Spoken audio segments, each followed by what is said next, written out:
क्या आपने कभी सोचा है कि भगवान शिव जैसे महायोगी अमर कैसे हैं? ऐसा कौन सा रहस्य है जिसने उन्हें मृत्यु से भी ऊपर उठा दिया? और सबसे बड़ी बात, क्या ये रहस्य सिर्फ भगवान शिव तक ही सीमित है या कोई और भी इसे जान सकता है? आज मैं आपको उस रहस्यमयी कथा की ओर ले चलूंगा जहां भगवान शिव ने माता पार्वती को अमर कथा सुनाई थी। लेकिन इससे पहले, क्या आप जानते हैं कि इस कथा को सुनने वाला सिर्फ माता पार्वती ही नहीं थी? नमस्ते दोस्तों, मेरा नाम है रजत वर्मा और आपका हमारे चैनल सर्व मंदिर कथा में स्वागत है। तो चलिए आज की यह कथा शुरू करते हैं। कहानी की शुरुआत तब होती है जब एक दिन माता पार्वती ने भगवान शिव से एक जिज्ञासु प्रश्न किया। उन्होंने पूछा, प्रभु, आप सदा अमर हैं, लेकिन आपकी अमरता का रहस्य क्या है? क्या मैं इसे जान सकती हूँ? भगवान शिव मुस्कुराए। ये सवाल साधारण नहीं था। ये रहस्य इतना शक्तिशाली था कि जिसने भी इसे पूरी तरह जान लिया, वह कभी मृत्यु को प्राप्त नहीं होता। पहले तो भगवान शिव इस प्रश्न से बचते रहे, लेकिन माता पार्वती के बार बार आग्रह करने पर उन्होंने इस रहस्य को बताने का निर्णय लिया। अब जरा सोचिए, भगवान शिव जैसे योगी जो सारा ज्ञान जानते हैं, उन्हें ऐसा स्थान क्यों ढूंढना पड़ा जहां कोई ना हो? इसका कारण था कि यह रहस्य इतना महत्वपूर्ण था कि यदि कोई और इसे सुन लेता तो वह भी अमर हो सकता था।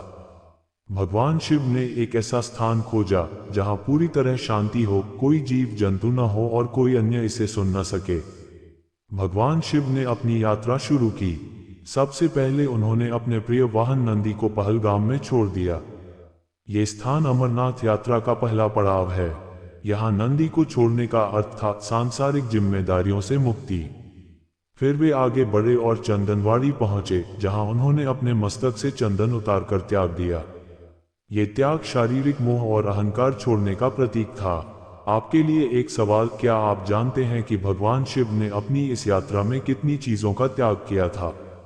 तीसरे पड़ाव पर भगवान शिव महागुना स्टॉप पहुंचे, जहां उन्होंने अपने पुत्र गणेश जी को पीछे छोड़ दिया। इससे ये सीख मिलती है कि ज्ञान प्राप्त करने के लिए हमें अपने अहंकार और ममता का त्याग करना चाहिए। इसके बाद उन्होंने पंचतरणी में अपने शरीर के 5 तत्व पृथ्वी, जल, वायु, अग्नि और आकाश का त्याग किया। इससे पहले कि भगवान शिव अमरता का रहस्य बताएं, उन्होंने खुद को पूरी तरह सांसारिक बंधनों से मुक्त कर लिया। आखिरकार भगवान शिव माता पार्वती को लेकर एक गुप्त और दुर्गम गुफा में पहुंचे। ये वही गुफा थी जिसे हम आज अमरनाथ गुफा के नाम से जानते हैं। इस गुफा में भगवान शिव ने माता पार्वती को वह अमर रहस्य सुनाना शुरू किया जो मृत्यु को भी पराजित कर सकता है। अब जरा सोचिए, इतना बड़ा रहस्य क्या सिर्फ माता पार्वती ने सुना होगा या कोई और भी इसे सुन रहा था? भगवान शिव ने यह सुनिश्चित करने के लिए कि कोई और इस रहस्य को न सुने, गुफा के चारों ओर एक महाज्वाला प्रज्वलित कर दी। लेकिन उनकी जटाओं में छुपे एक कबूतर के जोड़े ने यह कथा पूरी तरह सुन ली। जब भगवान शिव को इसका ज्ञान हुआ तो वे क्रोधित नहीं हुए, बल्कि उनकी भक्ति से प्रसन्न होकर भगवान शिव ने उन्हें भी अमरता का वरदान दे दिया। ऐसा माना जाता है कि आज भी अमरनाथ गुफा में ये कबूतर का जोड़ा उपस्थित है और भाग्यशाली भक्तों को इसके दर्शन होते हैं।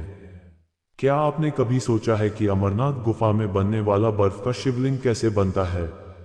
अमरनाथ गुफा की सबसे अनोखी बात यह है कि यहाँ हर वर्ष प्राकृतिक रूप से बर्फ से एक अद्भुत शिवलिंग बनता है।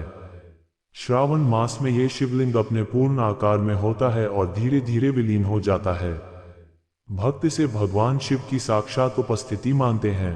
विज्ञान इसे एक प्राकृतिक घटना कहता है, लेकिन आस्था से देखें तो ये भगवान शिव का आशीर्वाद है। क्या आप जानते हैं कि इस पवित्र गुफा की खोज कैसे हुई थी? कहते हैं, बहुत समय पहले एक गरीब गड़रिया अपनी भेड़ों को चराते चराते एक रहस्यमयी गुफा तक पहुंच गया। वहां उसने बर्फ से बने एक शिवलिंग को देखा। पहले तो वह डर गया, लेकिन बाद में उसने गांव जाकर यह चमत्कार बताया। इसके बाद ये गुफा भगवान शिव के एक प्रमुख तीर्थ के रूप में प्रसिद्ध हो गई। हर वर्ष लाखों श्रद्धालु इस कठिन यात्रा पर निकलते हैं। अमरनाथ यात्रा के 2 प्रमुख मार्ग हैं, पहलगाम मार्ग और बालताल मार्ग।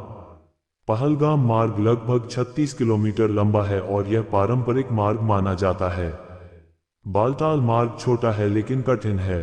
दोनों ही मार्गों में भक्तों को बर्फीली पहाड़ियों, कठिन रास्तों और कठिन मौसम का सामना करना पड़ता है। अब आप बताइए, अगर आपको मौका मिले तो क्या आप भगवान शिव के दर्शन के लिए अमरनाथ यात्रा पर जाना चाहेंगे? अमरनाथ यात्रा केवल एक धार्मिक यात्रा नहीं है, बल्कि यह आस्था, साहस और आत्मसमर्पण की परीक्षा भी है। ये हमें सिखाती है कि सच्चा ज्ञान और अमृतत्व पाने के लिए त्याग, तपस्या और भक्ति की आवश्यकता होती है। भगवान शिव की यह कथा न केवल हमें आध्यात्मिक रूप से समृद्ध करती है, बल्कि जीवन में आने वाली कठिनाइयों का सामना करने की प्रेरणा भी देती है। Thanks for watching. एक सब्सक्राइब करने से दिमाग को छोटी सी खुशी मिलती है, तो देर मत करो, एक क्लिक करो और मजे लो।